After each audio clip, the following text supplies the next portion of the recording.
जी अस्सलाम वालेकुम। आप देख रहे हैं मेरा YouTube channel SK cricket show. एक नई वीडियो और एक नए मौजू के साथ आपकी खिदमत में हाजिर होते हैं। बात करने जा रहे हैं पाकिस्तान के इतनी ज़्यादा अमेजिंग खबरें आती हैं कि यार देख के समझ से बाहर होती हैं कि यार ये खबरें कहाँ से निकल के आती हैं और क्या इनकी क्या क्रेडिबिलिटी है, मुझे समझ नहीं आती है। लेकिन आप लोगों के साथ शेयर करनी ज़रूरी होती है ताकि आप लोग के ज़रा कमेंट्स वगैरह ले लिया करूँ कि शान मसूद के हवाले से बड़ी अपडेट है, वो आप लोगों के साथ शेयर करता हूँ। अगर आप मेरे चैनल पे नए हैं और पहले दफ़ा आए हैं तो जल्दी से जल्दी चैनल को सब्सक्राइब करें और बेल आइकन को ज़रूर दबाएं ताकि लेटेस्ट वीडियो आप तक पहुँचती रहे। शान मसूद पाकिस्तान के टेस्ट कैप्टन जिनको पिछले साल अपॉइंट किया गया था, और थ्रू आउट अगर हम उनकी परफॉर्मेंसेज देखें तो काफ़ी अप एंड डाउन्स रहे हैं। हम इंग्लैंड से जीतना शुरू हुए तो उससे पहले हमें यहाँ पे आके बांग्लादेश भी सीरीज़ मार गई। हमें यहाँ पे आके दूसरी टीम्स भी हैं जो यहाँ पे आके हमें हरा के गई हैं।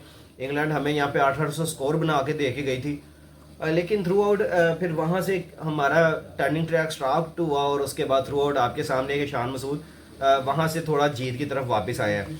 अभी जो मेरे लिए सबसे मेन कंसर्न ये है और जो मैं खबर आप लोगों के साथ शेयर करने जा रहा हूँ, शायद आपके लिए भी शॉकिंग हो, कि पाकिस्तान क्रिकेट बोर्ड ने शान मसूद को इंटरनेशनल क्रिकेट का डायरेक्टर बना दिया है। आप ये सुन के शायद आप लोग के लिए एक अजीब चीज़ होगी कि पाकिस्तान क्रिकेट बोर्ड ने ऐसा डिसीजन क्यों लिया है। अब जो क्रिकेट को समझते हैं, जिनको क्रिकेट का पता है, उनको अच्छे तरीके से अंदाज़ा होगा कि यार ये सारा सिनेरियो किस तरह बना और ये किस तरह पाकिस्तान क्रिकेट बोर्ड में ये शामिल हुए, टीम में किस तरह शामिल है। अभी मैं इनका मुझे अभी भी याद आ रहा है कि कुछ आपके जो फॉर्मर प्लेयर्स थे इनके बारे में क्या कहते थे। वो कहते थे कि भाई ये टीम में पर्ची के तौर पे शामिल है। ठीक है, इनको किसी बड़े ओहदे में, आपको सबको पता है कि इनके वालिद साहब का पीसीबी में काफ़ी अमल दखल है। तो शायद या यकीनन, अब मैं इस पे थोड़ा सा मैं पजल खुद हूँ।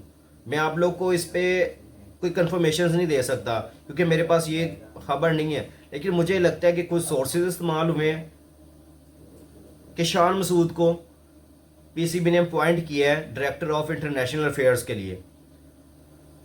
अब शान मसूद का रोल क्या होगा इस सीट के ऊपर, मैं आप लोगों के साथ वो भी शेयर करता हूँ ताकि आप लोग को अंदाज़ा हो कि भाई इस पोस्ट पे रहते हुए शान मसूद को काम क्या करना है। शान मसूद को ये करना है, आईसीसी मीटिंग्स शेड्यूल करनी है, इंटरनेशनल अफेयर्स देखने हैं, प्लेयर्स के जो डोमेस्टिक इंटरनेशनल के जो एनओसीज होती हैं वो करना पड़े। अब शान मसूद देखेंगे टेस्ट कैप्टन भी हैं, या फिर अब किसी और नज़रिए से मैं आप लोगों के साथ बात करूं आगे जाके तो आपको और समझ आ जाएगी कि मैं क्यों बात करूँ कि शान मसूद को क्यों अपॉइंट किया गया इस पोस्ट के लिए। शान मसूद ने टेस्ट क्रिकेट के लिए पहले जान मारी है, उनको टेस्ट क्रिकेट की कप्तानी मिल गई। फिर उसके बाद अगर एक बंदा अच्छी इंग्लिश बोल लेता है, अच्छी कम्युनिकेशन है उसकी, तो इसका मतलब ये नहीं है कि वो एक अच्छा डिसीजन मेकर भी है। तो उनको ज़बरदस्ती इस तरह की बड़ी पोस्ट आपके पास, अभी वो क्रिकेट भी खेल रहे हैं, मेन कंसर्न ये है कि वो क्रिकेट भी अभी खेल रहे हैं, तो उनको इतनी बड़ी पोस्ट में शामिल करना पीसीबी के अंदर, शायद अब इस बात का इशारा दिया जा रहा है कि शायद उनको टेस्ट कैप्टनसी से भी हटाया जा रहा है फ्यूचर में, और उसके बाद ये टीम से भी बाहर होंगे और फिर बाद में ये पीसीबी में काम करना शुरू कर देंगे। जो मुझे लगता है कि अभी तक जो मेरी समझ या मेरी कुछ कंफर्मेशन जो कह रही हैं कि शान मसूद को अब शायद इस तरह लेके आया जा रहा है पीसीबी के अंदर कि अब उनको टेस्ट से हटाना है, कैप्टन साउशकील चले जाएंगे, कोई और आपका प्लेयर चला जाएगा और आपके जो शान मसूद हैं वो यहाँ पे पीसीबी में अब काम करते हुए नजर आएंगे। और वो कंसर्न्स इस वजह से हैं क्योंकि इनकी परफॉर्मेंसेज नहीं है क्रिकेट के अंदर। अब इनसे नहीं रन्स बनते। एक इनिंग में इन्होंने पिछले में खेला 80+ रन्स बनाए हैं, लेकिन उसके बाद आपके सामने है कि बाकी इनिंग्स में फेल्ड हैं, कुछ नहीं रन्स बना पाए। जहाँ पे दूसरी इनिंग में खेलना था वहाँ पे ये 0 पे आउट हो गए। तो अब यहाँ से अंदाज़ा लगा सकते हैं शायद इस वजह से पीसीबी ने सोचा कि इनको भाई पोस्ट दो, अदरवाइज ऊपर से जो कॉल्स आनी है उसका जवाब कौन देगा। इस वजह से उनको शामिल कर लिया गया पीसीबी के अंदर, और इनका जो रोल होगा इंटरनेशनल सीरीज़, आईसीसी मीटिंग्स, फिर उसके अलावा आपके प्लेयर्स के एनओसीज वगैरह, फिर सारे स्केजुलिंग्स वगैरह, सारा ये बंदा बैठ के अब सारा फाइनलाइज करेगा। होपफुल बेस्ट के ये पाकिस्तान के लिए अच्छी ऑप्शन हो, क्योंकि नॉलेज इनके पास है, काउंटीज़ खेलते हैं, पूरी दुनिया में ट्रैवल करते हैं, काफ़ी अच्छे रिलेशंस हैं बाकी कम्युनिटी के साथ भी।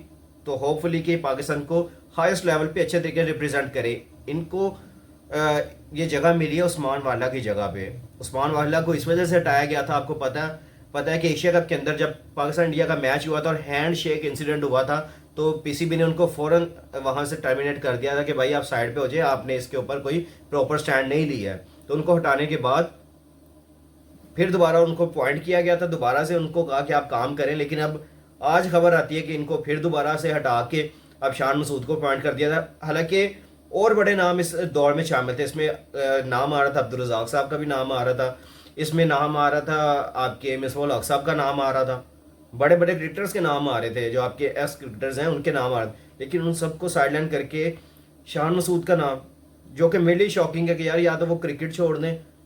इसी तरह असद शफीक के साथ इन्होंने किया था, क्रिकेट खेल रहे थे, उनको आपने सिलेक्शन कमेटी में भी शामिल कर लिया। फिर उसने कहा कि भाई अब मैं सिलेक्शन कमेटी में शामिल हो गया हूँ, अब मेरी यहाँ पे जॉब लग गई है, तो मुझे क्या जरूरत है क्रिकेट अब खेलने की। तो उन्होंने वहाँ से रिटायरमेंट ले ली। फिर रिटायरमेंट लेने के बाद अब वो सिलेक्शन कमेटी में तभी थे, अब बाहर हो गए। तो अब यहाँ से भी अंदाज़ा लगा सकते हैं कि भाई अब क्या सिनेरियो। अब मुझे ये कंफर्मेशन अभी तक नहीं आई है, मैं ऐसे ही आप लोगों के साथ बात करूँ कि भाई इन्होंने कोई पर्ची चलाई है या कहाँ से आए हैं एकदम से, लेकिन नोवेयर कहीं दूर तक मेरी नज़र में भी नहीं था। सोर्सेज ने कहीं से दूर तक कंफर्मेशन नहीं दी थी कि भाई शान मसूद इतने बड़े रोल के लिए पीसीबी में अब शामिल हो रहे हैं। होपफुल मैं इनको बेस्ट ऑफ लक कहता हूँ कि इनकी इस पोस्ट के लिए, लेकिन मैं अभी समझता हूँ कि ये टू अर्ली है कि इनको इतनी बड़ी पोस्ट मिल गई है। अभी ये क्रिकेट खेल रहे थे, या तो रिटायरमेंट ले ली होती, फिर कुछ पीसीबी के साथ काम कर रहे होते, वहाँ पे ये आगे मूव फॉरवर्ड करते, इनको इस तरह बनाया जाता, तो मैं कोई ऐसी बात यहाँ पे बैठ के ना कर रहा होता। लेकिन अब मुझे इनका जवाब चाहिए है कि ये किस तरह एकदम से इतनी बड़ी पोस्ट के लिए मुंतखब हुए हैं और किन्होंने लगाया है। मोहसिन नकवी साहब के अप्रूवमेंट से लगे हैं, किन्होंने अप्रूव किया है इनको, किन्होंने यहाँ पे, हालांकि उनके मर्जी से फैसले होते हैं, उनके पास सारी शीट जाती है, वो साइन करते हैं तो अप्रूवल होती है। तो होपफुली कि उन्होंने किया, लेकिन पता तो लगना चाहिए कि किसने किया, यही हमें पता ही नहीं है। नहीं, बेस्ट ऑफ लक हम ये कहेंगे। शान मसूद एक अच्छे प्लेयर हैं, एक अच्छी सोच, क्रिकेटिंग माइंड बहुत ज़्यादा है उनका। होपफुली पाकिस्तान के लिए बेस्ट रहें, जो एनओसीज इश्यूज होते हैं वो सारे रिजॉल्व करें, फिर उसके बाद जो इंटरनेशनल अफेयर्स होते हैं जो सारे आप क्रिकेट बोर्ड्स के साथ रखते हो, उसमें शान मसूद अच्छी ऑप्शन के तौर पे सामने आए, सबके साथ अच्छा रिलेशन बनाएं और पाकिस्तान क्रिकेट को बेस्ट पे बेस्ट लेके चलें और ऊपर से ऊपर लेके जाएं। इंशाल्लाह इंशाल्लाह इंशाल्लाह हम उनके लिए अब दुआ भी करेंगे और पाकिस्तान क्रिकेट के लिए तो हमेशा से दुआ करते रहते हैं। आप भी कमेंट सेक्शन में अपनी राय का इज़हार जरूर कीजिएगा, दुआ में हमें भी याद रखिएगा। और जिस भाई ने अभी तक चैनल को सब्सक्राइब नहीं किया वो जल्दी से जल्दी चैनल को सब्सक्राइब कर लें और बेल आइकन को जरूर दबाएं ताकि लेटेस्ट वीडियो आप तक पहुंचती रहे। इंशाल्लाह मिलते हैं नेक्स्ट वीडियो में। टेक केयर, अल्लाह हाफिज़।